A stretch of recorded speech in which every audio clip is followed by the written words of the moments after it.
बिस्मिल्लाहिर्रहमानिर्रहीम।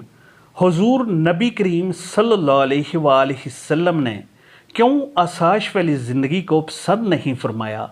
नबी करीम सल्लल्लाहु अलैहि वसल्लम ने इरशाद फरमाया।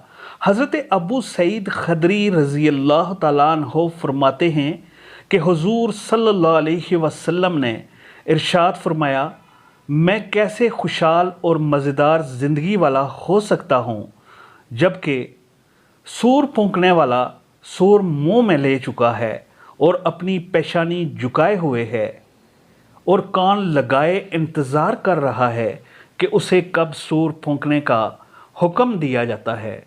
सहाबा इकराम रिज़वानुल्लाह अलैहिम अजमाइन ने अर्ज़ किया, या रसूल अल्लाह सल्लल्लाहु अलैहि वसल्लम, हम अब क्या पढ़ा करें? तो आप सल्लल्लाहु अलैहि वसल्लम ने इरशाद फरमाया,